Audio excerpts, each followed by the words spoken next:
3, 2.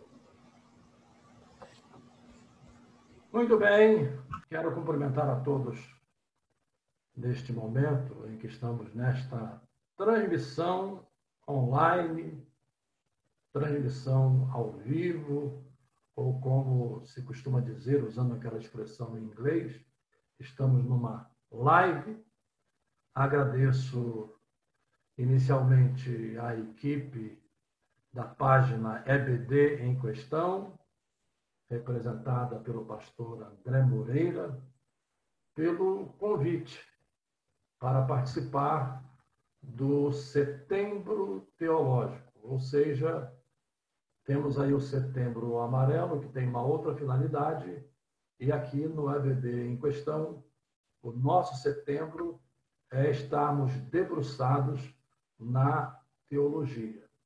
E o tema que foi proposto para a noite de hoje é tratar de maneira específica e objetiva da apologia, inclusive o tema foi proposto na forma de uma pergunta: apologia ou apologética para quê? Qual é a finalidade? Qual é o propósito? Como essa ferramenta pode ser útil ao crente na vivência da fé? E eu gostaria de tomar uma passagem bíblica. É uma passagem comumente usada quando tratamos do tema, 1 Pedro, capítulo 3, a partir do verso 14 ao verso 17. Diz assim o texto: mas também, se padecerdes por amor da justiça, sois bem-aventurados, e não temais com medo deles, nem vos turbeis. Antes, santificai a Cristo como Senhor em vosso coração, e estais sempre preparados para responder com mansidão e temor a qualquer que vos pedir a razão da esperança que há em vós, tendo uma boa consciência, para que, naquilo em que falam mal de vós, como de malfeitores, fiquem confundidos os que blasfemam do vosso bom procedimento em Cristo. Porque melhor é que padeçais fazendo o bem, se a vontade de Deus assim o quer, do que fazendo o mal. Geralmente, esse texto é muito empregado quando tratamos do tema, porque Pedro enfatiza essa nossa responsabilidade de mostrar as evidências da esperança que alimenta a nossa fé. É uma coisa bastante óbvia para nós cristãos que somos alimentados pela esperança. Em Romanos capítulo 12 e verso 12, o apóstolo Paulo diz: alegrai-vos na esperança, sede pacientes na tribulação e perseverai na oração. São 3 sentenças ali numa série de recomendações que ele faz à igreja de Romanos e à igreja de modo geral. E a primeira sentença é essa: alegrai-vos na esperança. É óbvio que esperança ali não se relaciona ao dia a dia, em relação às nossas conquistas, em relação aos nossos desejos, em relação aos nossos objetivos, porque muitas vezes essas esperanças se frustram. No dicionário, a palavra esperança significa você exercer uma expectativa otimista. E por mais que a sua expectativa seja otimista, ainda assim, essa expectativa pode frustrar-se. Existe uma outra expressão também muito comum, um aforismo que diz que quem espera sempre alcança. Pode haver um fundo de verdade no sentido de estimular a persistência da pessoa, mas nem sempre as pessoas conseguem alcançar os seus objetivos por uma série de razões que não vem ao caso aqui explicar. E ainda uma outra expressão também muito comum diz: a esperança é a última que morre, subentendendo que é a última tábua de salvação de uma pessoa. Claro que a esperança referida por Paulo ali em Romanos capítulo 12 não é essa, mas é a esperança firmada na obra de redenção em Cristo Jesus. E é a essa esperança que Pedro também se refere quando ele diz que nós devemos estar preparados para responder, exatamente como está aqui no texto. A minha versão é Almeida, revista e corrigida. Estais sempre preparados para responder com mansidão e temor a qualquer que vos pedir a razão da esperança que há em vós. E essa esperança, por óbvio, é a esperança da redenção. Esperança essa que estimula a nossa fé, esperança essa que estimula a nossa caminhada, esperança essa que nos motiva a seguir em frente, porque não é uma esperança instável, não é uma esperança calcada em hipóteses, em probabilidades, não é uma esperança calcada, digamos assim, na areia, mas ela é fundamentada na rocha que é Cristo. Então, Pedro estimula, motiva, recomenda que diante da adversidade, e ele trata nessa passagem exatamente de situações paradoxais que possamos enfrentar, como perseguição, padecer por causa da fé, enfrentarmos a adversidade, não por nossa vida, mas por aquilo que professamos. E convém lembrar que lá no Sermão do Monte, quando Jesus fala acerca da perseguição, ele fala da perseguição em razão da fé. Ele fala da perseguição em razão de proclamarmos o nome de Cristo. É dessa perseguição que ele fala e é desse padecimento que Pedro também fala. E é nesse contexto que Pedro, então, recomenda que estejamos preparados para responder. Então, eu diria que na Escritura, no Novo Testamento, esse é o melhor texto para fundamentar esse conceito de apologia. Mas aí vem a pergunta do tema: apologia para quê? Com que finalidade? E aí eu gostaria de apresentar aqui algumas respostas e algumas soluções. Primeiro, o termo apologia aparece no Novo Testamento pelo menos 16 vezes. Há quem diga que seja 17, 19, mas são números estimados, e se a contagem for precisa, são 16 vezes, tanto na sua forma substantiva quanto na sua forma verbal. E era uma palavra de uso comum. Por exemplo, uma pessoa que estivesse diante de um juiz, essa expressão seria usada para definir a defesa que ela faria de si mesmo ou a defesa que o seu advogado faria a seu favor. Então, é uma expressão de uso comum no Novo Testamento, do grego comum, uma expressão de uso geral naquela época. Mas quando você lê no Novo Testamento essa expressão, você vai encontrá-la em casos assim. Por exemplo, quando Paulo menciona a sua defesa lá em Cesareia, ele usa esse termo. Quando Paulo, em Filipenses, capítulo 1, verso 16, diz que foi posto em defesa do Evangelho, essa expressão defesa é apologia, no original.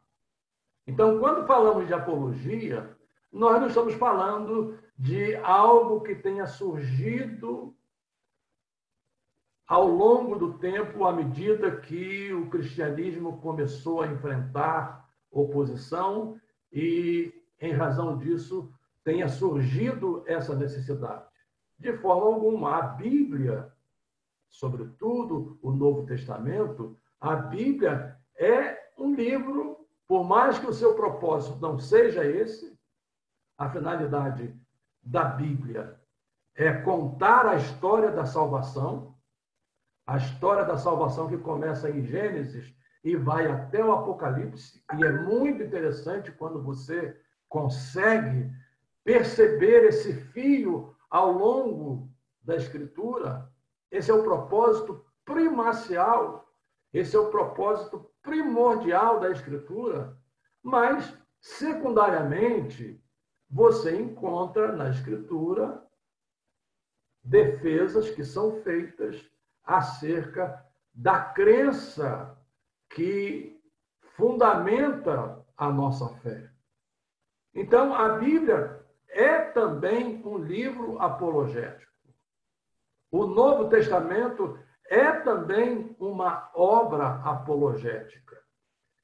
E precisamos pensar bastante nisso hoje, porque vivemos um momento extremamente perigoso, não é? Vivemos um momento extremamente complicado. Não que essas situações não tenham sido vividas no passado. Na verdade, quando você vai para a Bíblia, logo no livro de Gênesis, a primeira pessoa que tenta distorcer a palavra de Deus é o próprio diabo. É ele quem chega para a mulher e diz: é verdade que Deus disse que vocês não podem comer de todas as árvores do jardim?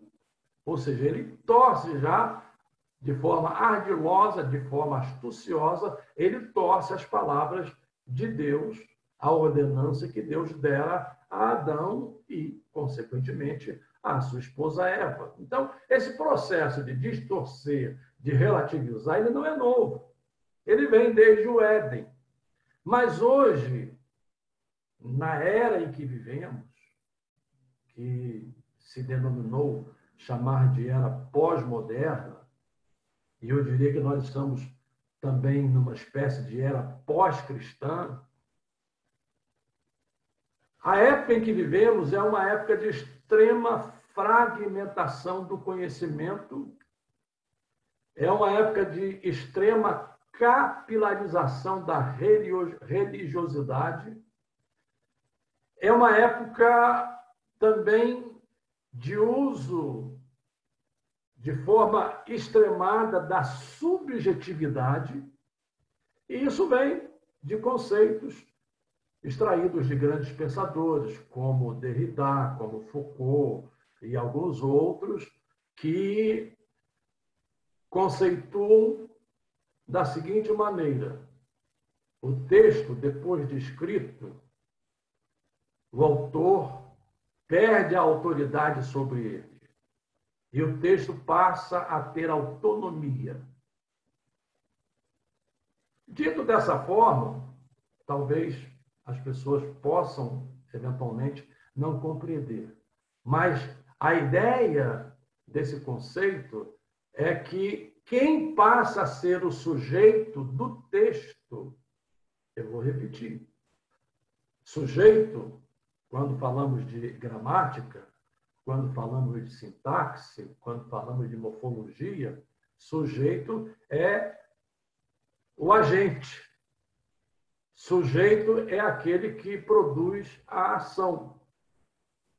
Só para descontrair, pastor André está bebendo café. Claro que não está, estou vendo ele aqui, e ele não está bebendo café. Mas se ele estivesse bebendo café, ele seria o sujeito dessa ação. Então, nesse novo conceito, o autor não é o sujeito do texto. O sujeito do texto é o leitor. O leitor é quem vai dar a sua interpretação de forma subjetiva, sem critérios, sem ferramentas, sem qualquer coisa que possa direcioná-lo, mas ele, de acordo com a sua concepção, de acordo com a sua visão de mundo, digamos assim, é ele quem vai dar a interpretação que, para ele, é a melhor interpretação. E aí você pergunta, qual é o resultado disso? O resultado disso é que nós vamos, ao longo do tempo, de forma paulatina, mais sutil, perdendo a essência da revelação bíblica, perdendo os pressupostos que precisam estar bem estabelecidos, que são os alicerces. Esses alicerces vão sendo retirados, e à medida que eles vão sendo retirados, a casa não se sustenta, porque a casa depende do alicerce. A casa depende do tamanho do alicerce. Então, se você retira o alicerce, a casa não se sustenta. E isso, infelizmente, é uma característica desta era e, lamentavelmente, também se infiltra no meio cristão, no meio evangélico.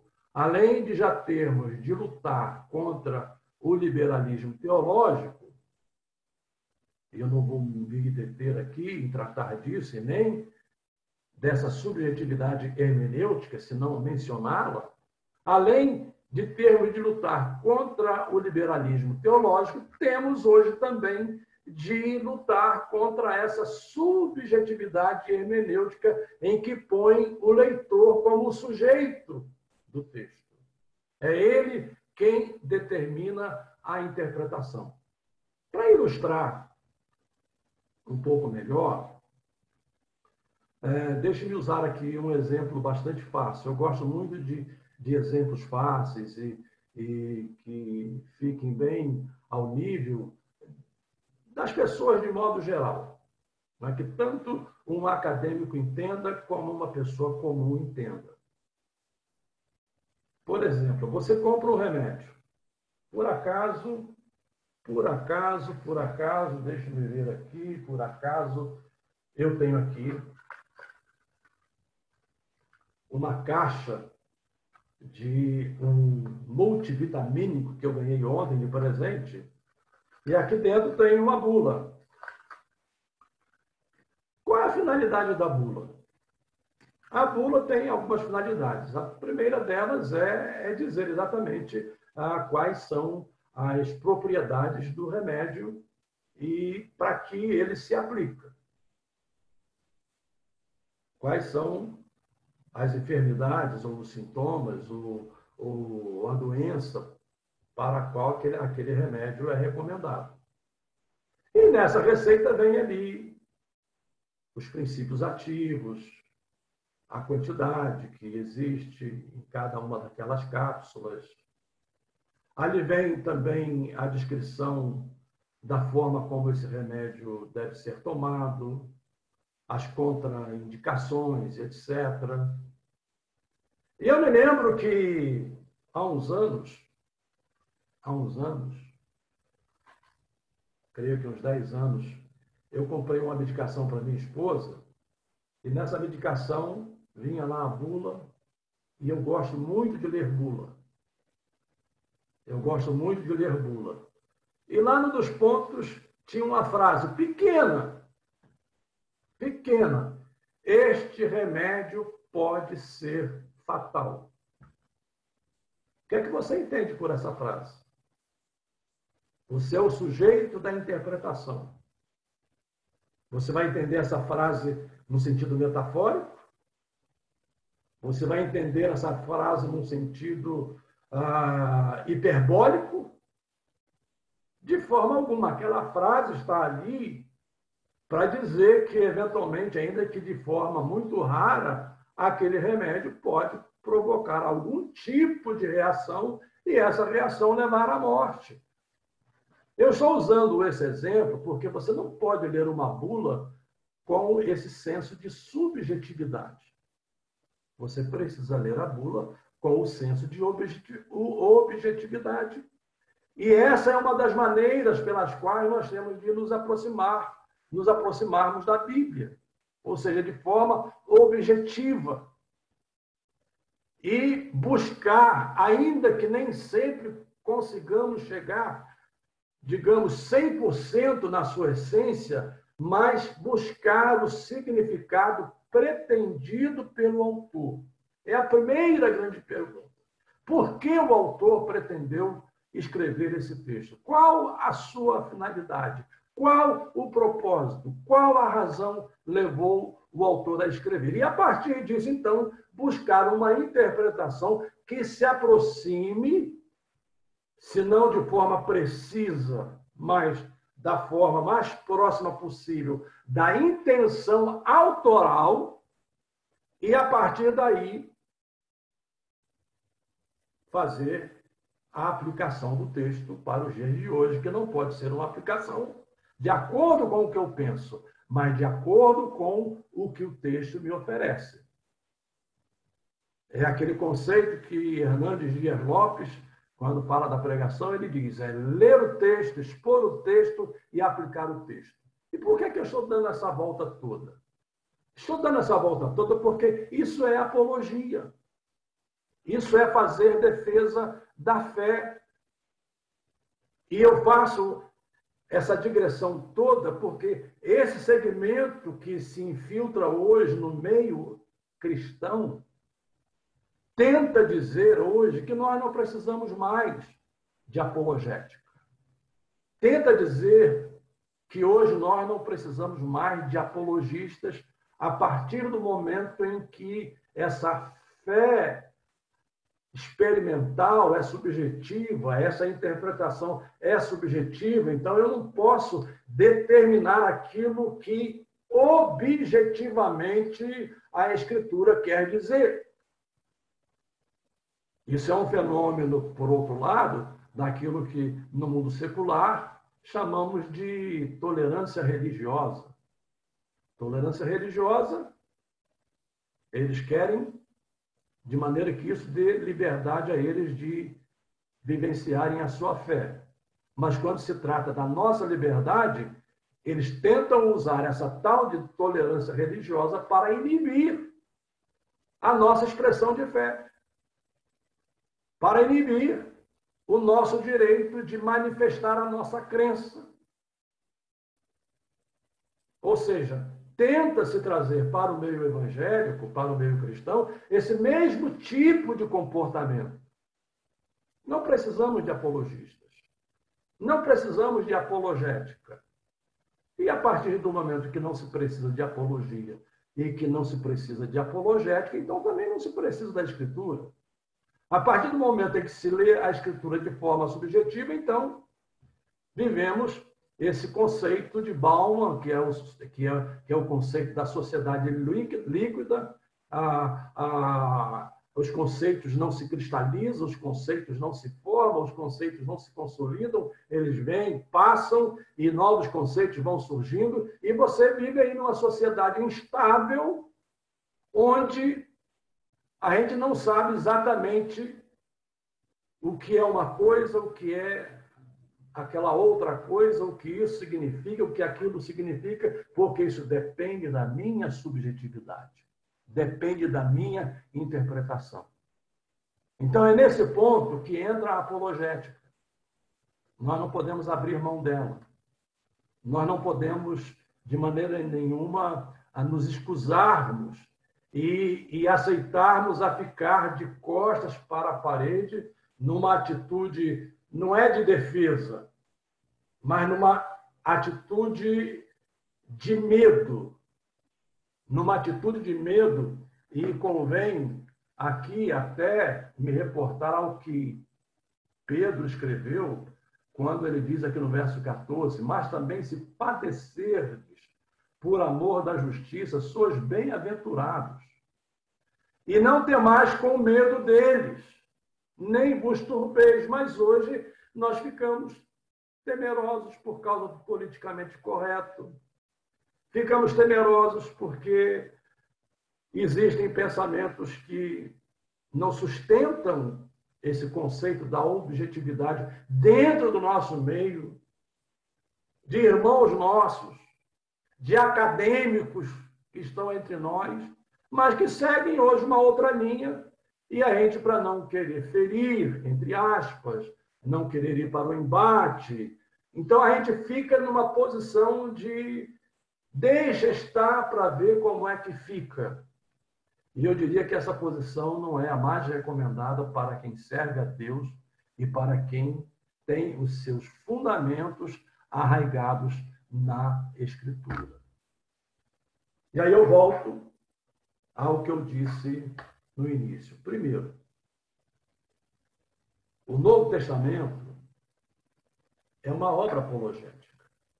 Embora ela não tenha sido escrita, ela, como obra, não tenha tido essa finalidade, mas qual foi a finalidade da Escritura do Novo Testamento? De maneira muito simples, o Novo Testamento conta, o Novo Testamento expõe a obra redentora de Cristo no Calvário e os efeitos dela na nossa vida. Basicamente isso. Por exemplo, você leu o apóstolo Paulo. Gálatas, capítulo 2, verso 20. Ele diz, já estou crucificado com Cristo. Vivo, não mais eu, mas Cristo vive em mim. E a vida que agora vivo na carne, vivo-a na fé do Filho de Deus, o qual me amou e a si mesmo se entregou por mim. Isso é Paulo, lá em Gálatas, capítulo 2 e 20. E você vai encontrar a mensagem de Cristo perpassando todos os livros do Novo Testamento e chegando lá no último livro, no Apocalipse, no último livro.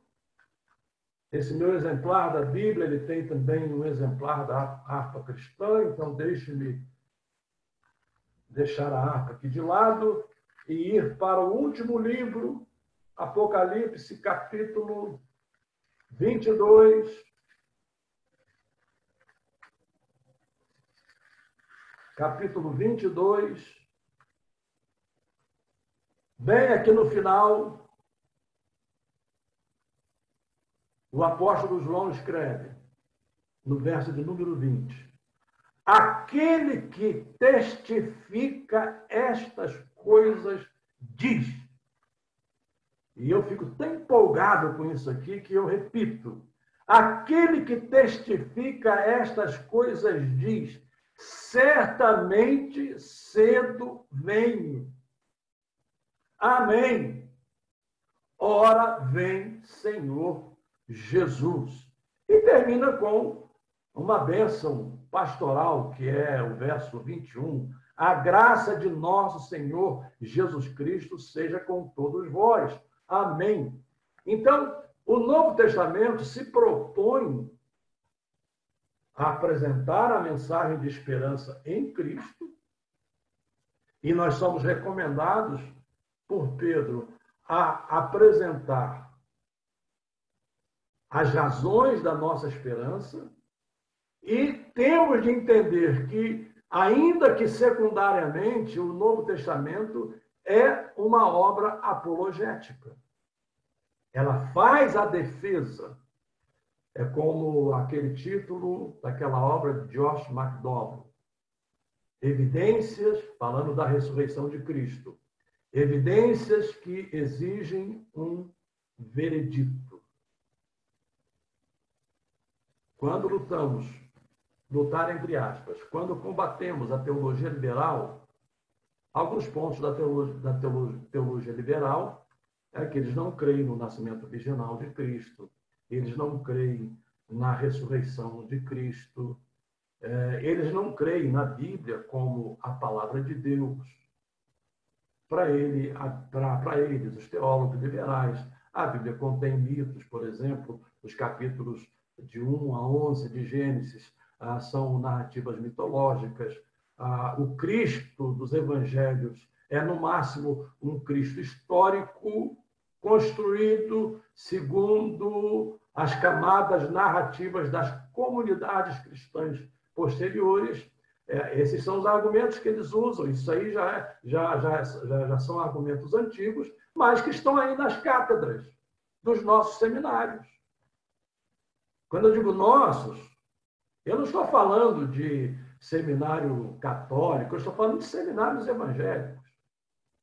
E deixe-me ser mais preciso, estou falando de seminários da Assembleia de Deus, onde há pessoas que estão de maneira sutil, por baixo dos panos, envenenando os nossos alunos.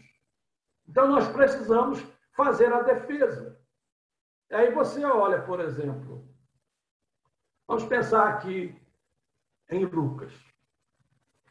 Qual foi o papel de Lucas? Lucas teve um papel apologético. Mas antes de falar de Lucas, deixe-me só aqui fazer uma definição que eu não fiz no início. Então, eu vou fazer nesse momento. Você pergunta, o que é apologia? Claro, eu já disse, defesa.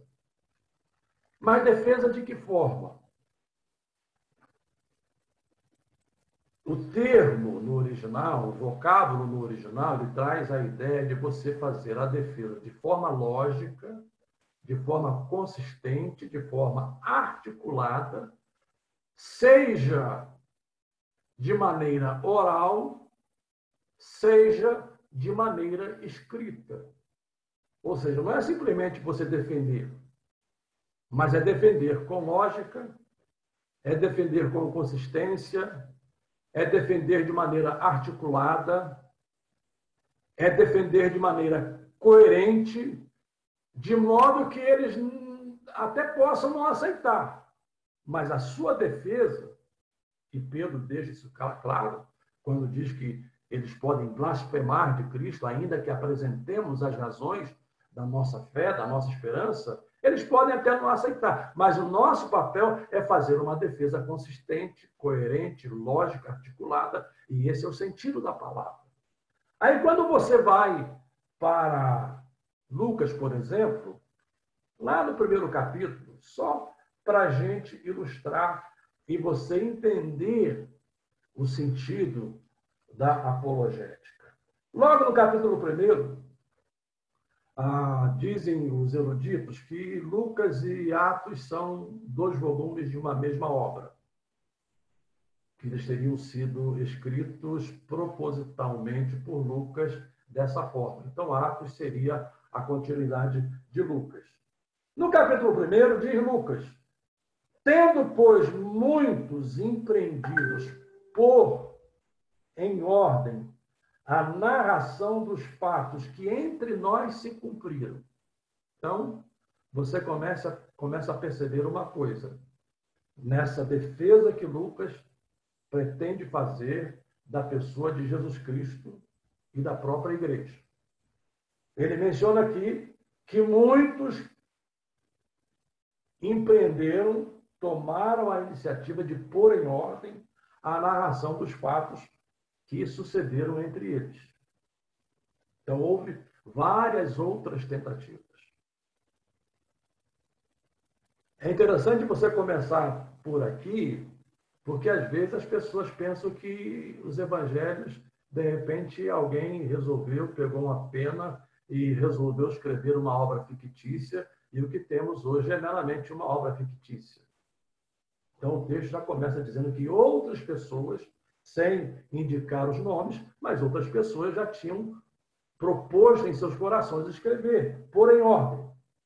Verso 2. Segundo nos transmitiram, vejam o que diz Lucas, segundo nos transmitiram os mesmos que os presenciaram desde o princípio e foram ministros da palavra. Em outras palavras, dizendo de outro modo, essas pessoas que se propuseram a escrever, elas se valeram da oralidade daqueles que presenciaram os fatos. Deixe-me ilustrar aqui. Vou usar aí um episódio de Goiás. Acho que foi de Goiás. Césio 137, é isso mesmo? Goiás? Isso já aconteceu há anos. Foi um acidente nuclear, claro que não foi da proporção de Chernobyl na Rússia, né? Mas teve efeitos no âmbito do alcance da catástrofe, né? Teve efeitos devastadores. Né?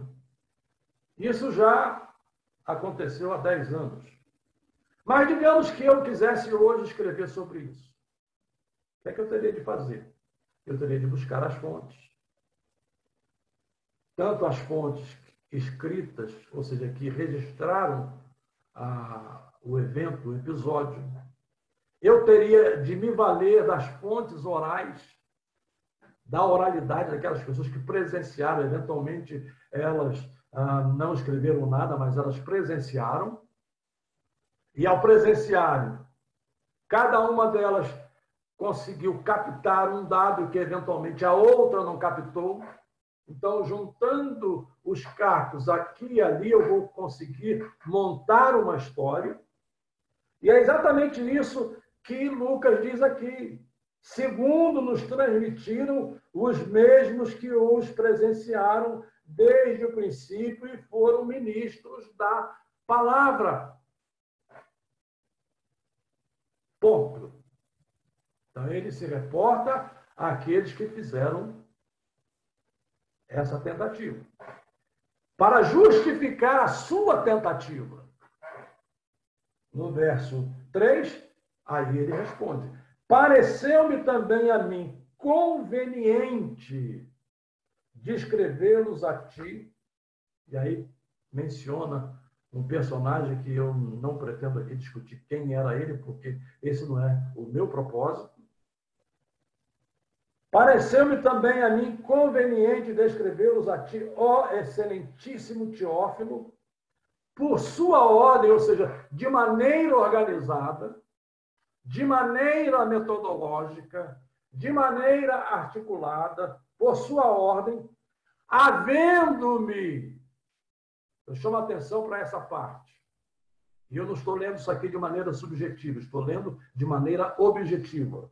Havendo-me já informado minuciosamente, estou lendo de maneira monossilábica para enfatizar o advérbio. Minuciosamente. De tudo desde o princípio, para que conheças, veja a expressão que vem a seguir, para que conheças a certeza. Teófilo já sabia, mas ele tinha as suas dúvidas. Ele tinha as suas incertezas. Então ele diz, para que conheças a certeza das coisas de que já estás informado. Então o Evangelho de Lucas, ele tem um caráter apologético. Quando você vai para o segundo volume, não é, que é o livro de Atos, você percebe essa natureza apologética também logo no início. Logo no primeiro capítulo, já aqui de uma forma mais sintética, ele se reporta ao primeiro tratado, ele se reporta ao primeiro volume, Fiz o primeiro tratado, ó Teófilo, acerca de tudo que Jesus começou não só a fazer, mas a ensinar. E aí entra no segundo tratado, no segundo volume, que é o livro de Atos dos Apóstolos. Então, Lucas se utilizou de fontes. Lucas se utilizou tanto de fontes escritas quanto de fontes orais. E aí vamos pensar aqui um pouco. Cabeça foi feita para pensar, né? Não é só para usar chapéu ou boné. Vamos pensar um pouco. Jesus teve 12 discípulos.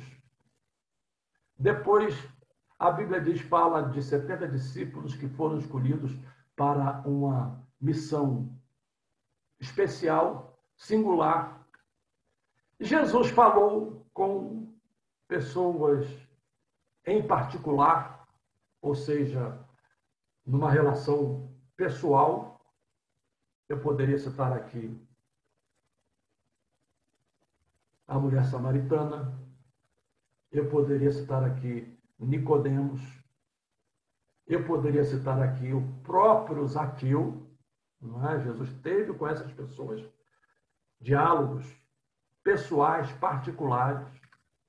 Nicodemos pertencia ao Sinédrio. José de Arimateia, embora a Bíblia não registre nenhum diálogo, mas era um discípulo oculto de Jesus. Jesus teve diálogos com grupos maiores e mesmo com os próprios discípulos. Eu costumo dizer que ninguém no mundo, no sentido teológico, frequentou uma faculdade tão boa que eu posso classificá-la como a melhor faculdade, que foi aos pés do grande mestre Jesus. Ninguém, senão os discípulos, com os quais Jesus se reuniu várias vezes. Jesus falou para as multidões. Várias pessoas presenciaram a morte de Cristo no Calvário. Várias pessoas presenciaram Jesus depois de ressuscitado. E isso você, por exemplo, encontra registrado lá em Coríntios, quando Paulo diz que Jesus apareceu para mais de 500 irmãos, isso depois da ressurreição. Ou seja, evidências em cima de evidências que os teólogos liberais tentam desconstruir. E ajudados hoje por esses modernos subjetivistas da hermenêutica. Tentam desconstruir os fundamentos da fé. E a Bíblia diz que se os fundamentos são removidos, o que poderá fazer o justo? Eu pergunto, se eu deixo de crer na ressurreição de Cristo, se eu deixo de crer na morte vicária de Cristo, se eu deixo de crer na substituição penal de Cristo, se eu deixo de crer que Jesus tomou sobre si os meus pecados, que o cálice a que ele se refere ali, quando está no Getsemane, não era a cruz em si, mas eram os pecados nossos que ele levaria sobre si. Se eu deixo de crer nessas coisas, eu pergunto, o que é que estamos fazendo aqui?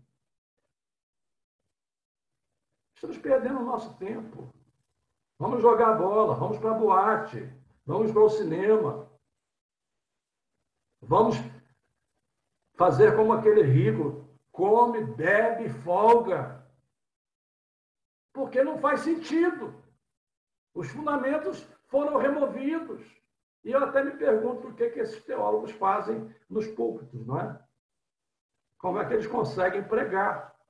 E aí eles vêm com aqueles discursos politicamente corretos, aqueles discursos politizados, aqueles discursos ideológicos. Eles ideologizam o Evangelho, eles instrumentalizam o Evangelho com a ideologia para dizer que a ressurreição de Jesus se dá no nosso coração. É um ato da fé de cada um. Não é? Com isso, sutilmente, eles tentam desconstruir isso aqui que eu acabei de mencionar, provas, evidências que a própria Bíblia registra. Quando vamos para as epístolas, por exemplo, falando das epístolas paulinas, Pastor André, eu não marquei aqui o horário, então o senhor me sinaliza aí quando eu tiver de parar, tá bom? Eu estou vendo aqui, são 20h53, né? Eu não quero ultrapassar, né? Mas olhando para as epístolas. Claro que Paulo, quando começa a escrever, e os demais apóstolos, e convém aqui mencionar que uma das formas de você validar o Novo Testamento, o cânon, a inspiração, é que o Novo Testamento foi escrito pelos apóstolos ou por pessoas associadas aos apóstolos. Você não pode. E sempre os livros que constituem o Novo Testamento, eles foram escritos no primeiro século.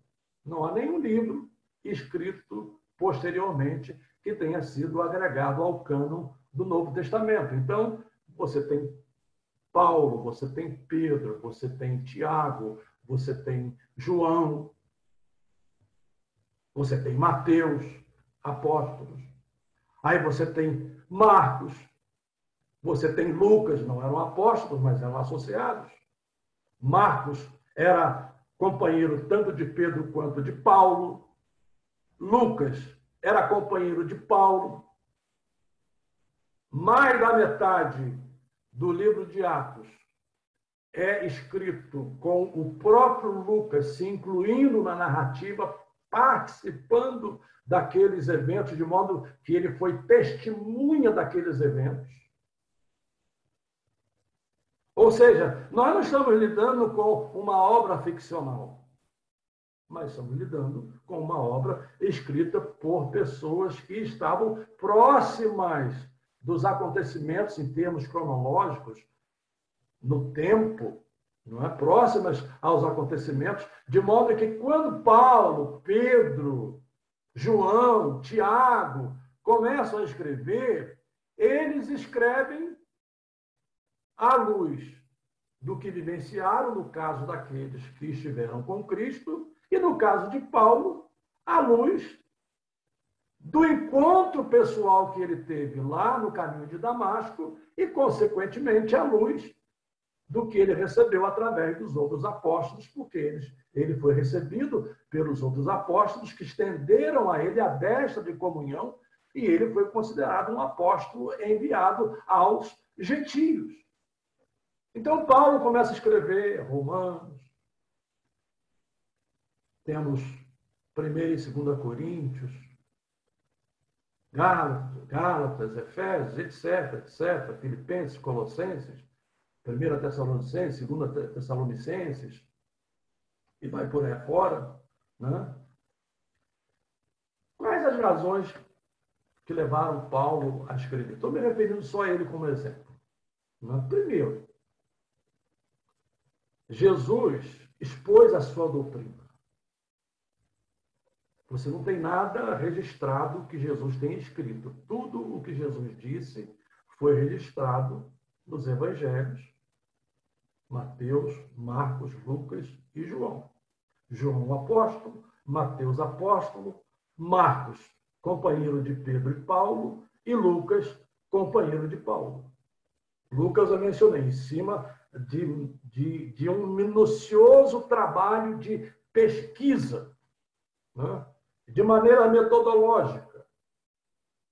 Então, Jesus tinha uma doutrina, e eu diria que essa doutrina ela pode ser resumida ali no que nós chamamos de Sermão do Monte, capítulos 5, 6 e 7 de Mateus. É o resumo da doutrina de Cristo, é exatamente esse livro que eu escrevi, que o pastor André mencionou agora há pouco, e que eu estou pretendendo relançá-lo de forma mais ampliada. Estudos do Sermão do Monte. Mas Paulo e os demais autores das epístolas, de outras epístolas, eles começaram, então, a pormenorizar a doutrina de Cristo.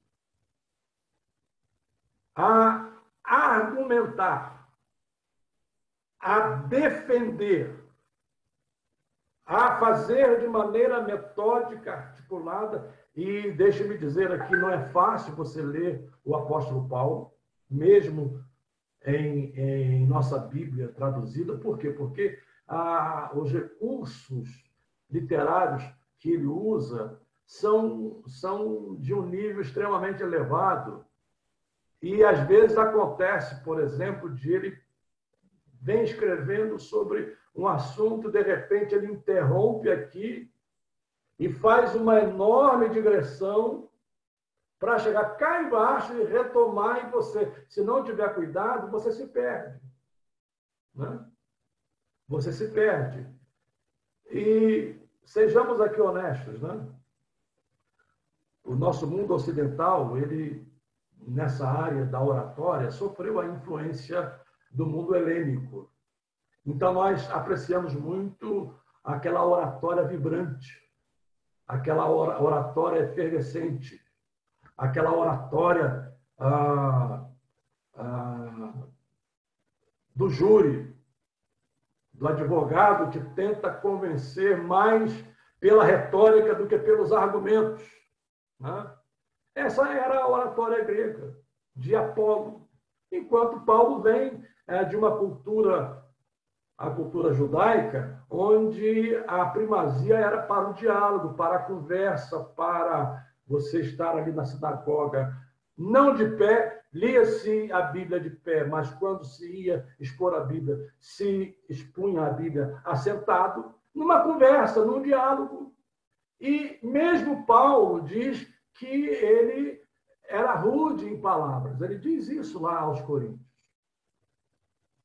Mas todo o trabalho que ele faz nas epístolas é em defesa da doutrina de Cristo. Os argumentos que ele usa, a lógica dos argumentos. Então, nós podemos dizer que o primeiro trabalho apologético, ainda que a intencionalidade não tenha sido essa, senão expor a doutrina de Cristo, mas a primeira obra apologética, podemos dizer assim, no Novo Testamento, são as epístolas, juntamente com os evangelhos e o Novo Testamento todo.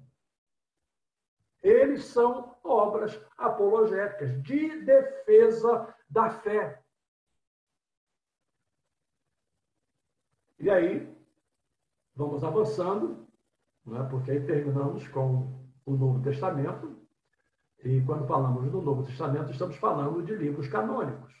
Né? Ninguém põe em dúvida que todos nós cristãos aceitamos tanto o Antigo quanto o Novo. Mas deixe-me ser específico em relação ao Novo, aceitamos que os textos do Novo Testamento são parte da Escritura e são divinamente inspirados, são palavras inspiradas de Deus. Então, nós estamos tratando com obras canônicas. Mas depois disso, e já na época dos apóstolos, começam a surgir as distorções, começam a surgir as heresias. E no próprio Novo Testamento se trata disso. Paulo fala daqueles cujo Deus era o ventre. O apóstolo João combate o gnosticismo. Por exemplo, quando ele diz que quando alguém não crê que Jesus veio em carne, então, ele estaria comprometendo a fé cristã, e essa era uma linha defendida pelo gnosticismo. Mas João foi o último dos apóstolos a morrer, né? Deixou lá os seus discípulos, deixou Policarpo. Policarpo teve um outro discípulo muito próximo, que foi Ireneu de Leão, usando aí essa ideia de parentesco, entre aspas, né? Ireneu teria sido neto de João e Policarpo, filho de João, claro que eu estou falando aqui metaforicamente, né? E à medida em que o cristianismo vai tomando impulso ao longo dos séculos e vai se distanciando, digamos, vai se distanciando da base, né? Qual é o grande perigo quando nós nos distanciamos da base?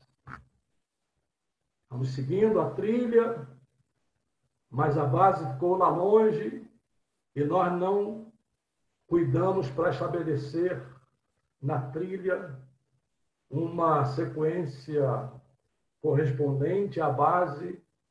Qual é a tendência? A tendência pode ser que no meio do caminho nós nos percamos. Então o cristianismo começa a se desenvolver e a se distanciar da base. Já não estamos mais falando daqueles que vivenciaram. Já não estamos falando mais daqueles que estiveram presentes. Mas estamos falando daqueles que já estão contando, entre aspas, uma história terceirizada, ou quarteirizada, ou quinteirizada. E aí começam a surgir as heresias. Né? Discussão sobre a natureza divina de Cristo, discussão sobre a natureza humana de Cristo. E não vou me estender muito, não é? Discussão sobre a Trindade. Só a discussão da Trindade, por exemplo, levou 100 anos até que a igreja se definisse. E o grande apologista da doutrina da Trindade foi Atanásio, que sofreu também perseguições por aqueles que se opunham à tese que ele defendia. Ele sofreu. Mas, finalmente, a igreja entendeu que a tese defendida por Atanásio estava correta.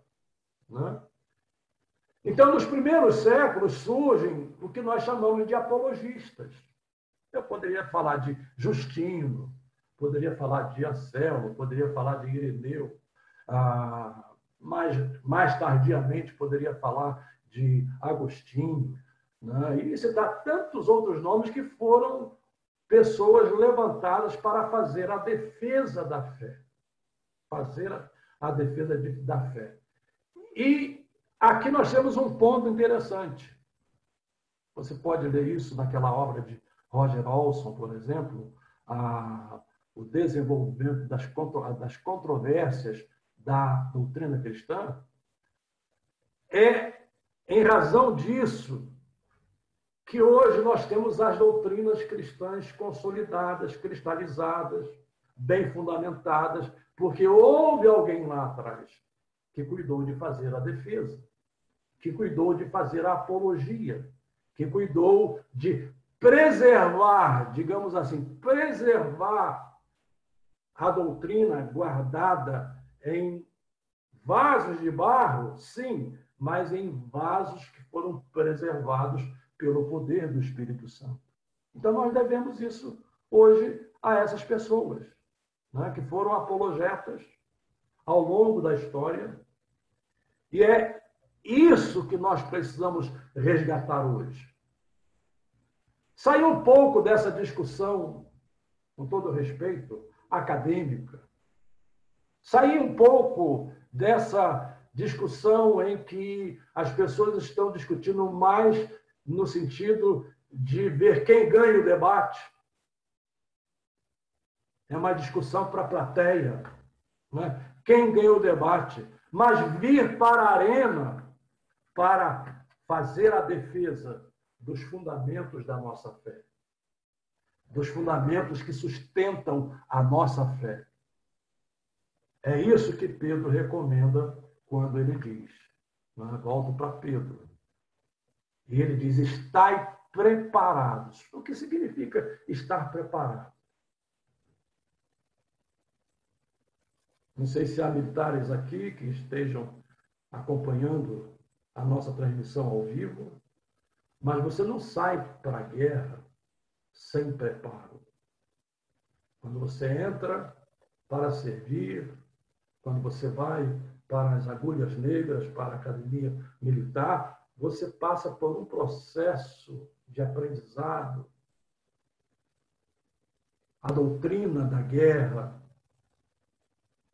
ou seja, os conceitos que sustentam as estratégias adotadas numa guerra, numa batalha. Só que nós, como cristãos, achamos que nós não precisamos disso. Nós não precisamos de treinamento. Nós não precisamos de ser preparados. Basta você olhar. Claro que eu não estou aqui generalizando. Longe de mim generalizar.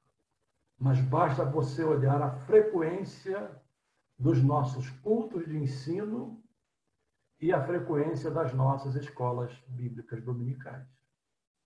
Eu acho que isso aí, por si só, é um testemunho da valorização que damos à Escritura, ou desse treinamento contínuo que precisamos. Um médico de 40 ou 50 anos, se ele ficou no aprendizado que ele teve há 40 anos e não foi se reciclando e se atualizando, ele não serve para ser médico hoje, porque de lá para cá a medicina avançou num estágio tal que as coisas de 40 anos já são arcaicas. E eu não estou dizendo que a Bíblia é arcaica, absolutamente. O que eu estou dizendo é que hoje nós temos mais conhecimento sobre a Bíblia. Hoje, nós conhecemos mais ferramentas que nos ajudam na interpretação da Bíblia do que há 20 ou 30 anos. Por exemplo, a ferramenta da arqueologia, as descobertas que foram feitas de pequenos textos usados para comprar, com lista de produtos para comprar no mercado, na padaria, no açougue. Você descobre por esses textos que muitos termos comuns do dia a dia que o povo usava eram os termos do grego koiné do Novo Testamento. Então, nós precisamos estar preparados, treinados, não é para embate teológico. Me entendam, por favor. Nós estamos aí na internet cheios desses discursos de internet, desses embates de internet, desses embates entre escolas teológicas, em que a tentativa ali é um destruir o outro, é um espírito de hostilidade que não é o espírito de Cristo. Não é o espírito de Cristo. É uma guerra. E o nosso propósito não é esse, é fazer a defesa da fé, daquilo que cremos, daquilo que fundamenta a obra redentora de Cristo. Então, precisamos estar preparados. Isso exige treinamento. Treinamento que passa pela escola dominical, treinamento que passa pelos cultos de ensino, treinamento que passa pelos seminários, treinamento que passa por módulos que podem ser promovidos, né? Mas dar à igreja a ferramenta, dar aos jovens. Deixe-me dizer uma coisa aqui. Esses dias eu estava conversando com um professor universitário, cristão. Vocês vão ficar assim espantados, né? Com o que ele me disse. Ele me disse: Jeremias, eu tenho mais dificuldade, escutem bem, eu tenho mais dificuldade de lidar com alunos crentes do que com alunos descrentes. Você entendeu o que ele quis dizer? Porque os alunos crentes tinham tantas dúvidas que ele precisava dar mais atenção a esses alunos do que aos alunos descrentes. Então vejam em que ponto estamos. Então é por isso que nós precisamos levantar a bandeira da apologia. A apologia cristã, a apologia da nossa fé, a apologia daquilo que cremos. Agora, é óbvio, e eu já vou caminhando para o final, né? Porque senão a gente avança e passa-se o tempo, né? É óbvio que Pedro, ele diz aqui, e eu vou repetir o que ele diz, né, para partir para a conclusão. Ele diz aqui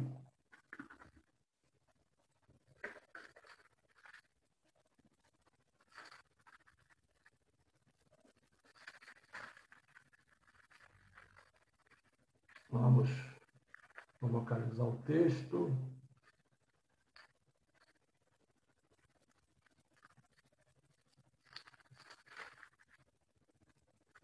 Ele diz aqui no verso de número 15, né?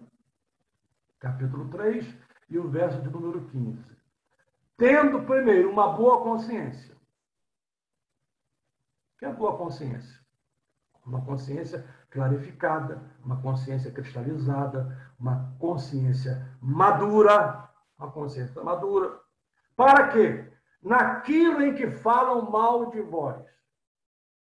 E aí, meu irmão, minha irmã, não espere que o mundo nos seja favorável. O mundo nunca nos será favorável. Nós sempre vamos nadar contra a correnteza. Como estamos hoje, mais do que em qualquer outra época, nadando contra a correnteza. Tendo uma boa consciência para que naquilo em que falam mal de vós, como se estivessem falando de malfeitores. Não são malfeitores, mas como se estivessem falando de malfeitores. Fiquem confundidos os que blasfemam do vosso bom procedimento em Cristo. Por quê? No verso anterior, então, nós temos o conceito que leva a esse ponto do verso 16. No verso 15. Diz aqui: e estáis sempre preparados para responder com mansidão e temor. Primeiro, o nosso discurso não pode ser hostil, o nosso discurso não pode ser agressivo, o nosso discurso não pode ser um discurso que confronte no espírito da carne, mas sim um discurso cheio de piedade, diz ele, com mansidão. E a outra palavra que vem a seguir, e temor. Temor aqui não é medo, temor aqui é reverência. Ou seja, uma defesa mansa e reverencial. Porque você está defendendo a fé. Você está preparado para demonstrar as razões da esperança que existe em você. E aí, para terminar, nesse conceito moderno, dizem que nós temos que flexibilizar. Não é? Cada um tem a sua verdade. É esse conceito subjetivo. Não é? Cada um tem o seu modo de ver as coisas. Não. Biblicamente, só há um modo de ver as coisas. Mas eu não posso impor isso. Quem impõe isso é o Espírito Santo. Isso é obra do Espírito Santo. Mas eu tenho o dever de expor isso. Há uma diferença entre impor e expor. Eu tenho o dever de expor. Agora, quem impõe, quem convence, não discutam comigo. Jesus disse que o Espírito Santo convencerá do pecado, da justiça e do juízo. Então, isso é obra do Espírito Santo. Então, eu não posso impor, mas posso expor. E essa exposição, embora nós estejamos nadando contra a corrente ou contra a cultura, mas a cultura não é de todo mar. Há uma frase, né, dos reformadores que diz que toda verdade é a verdade de Deus. Então, a cultura não é de todo mar, por causa daquilo que chamamos de providência divina e outros chamam de graça comum. Não é? Jesus disse que é Deus que faz descer tanto o sol quanto a chuva sobre bons e maus. É a providência divina. Então, há coisas nocivas na cultura, mas essa cultura pode ser redimida pelo poder do Evangelho e pela exposição da palavra de Deus. E nós podemos encontrar elementos na cultura que nos ajudem a fazer a apologia da nossa fé. É uma forma de approach, é uma forma de ponto de contato, e eu só cito um exemplo bíblico, quando Paulo está em Atenas, vai lá para o Aerópago, discutir com os filósofos, e ali eles estão dialogando no nível das escolas estoicas e dos epicureus. E o que faz Paulo? Paulo viajou, andou por Atenas e viu lá milhares e milhares de altares erguidos aos diferentes deuses. Isso já vinha da cultura helênica, e entre esses altares tinha lá um altar ao Deus desconhecido. Ao Deus desconhecido. Ele toma isso como ponto de contato. Ele toma isso como o approach, como a forma de se aproximar, ou seja, a brecha para entrar e apresentar o Deus vivo e verdadeiro. Então, nós temos como fazer isso na cultura onde estamos inseridos.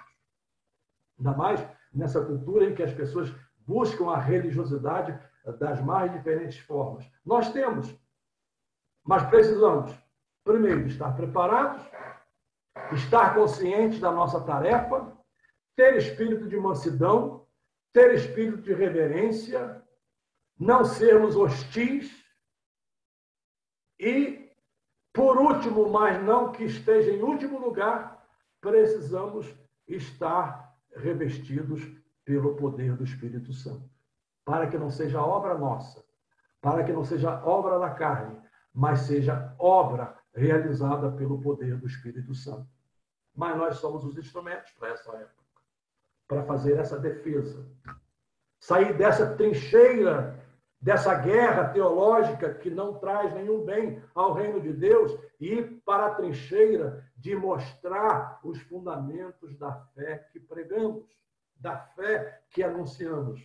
E é essa mensagem que eu deixo para os meus queridos amigos, para os meus queridos irmãos, para os que acompanham agora online, tanto aqui pelo Zoom, como lá na página da EBD em questão, e há aqueles que ainda vão acompanhar no YouTube quando essa exposição de hoje for disponibilizada. Muito obrigado mais uma vez, pastor André Moreira, pela oportunidade, pelo privilégio de estar aqui, e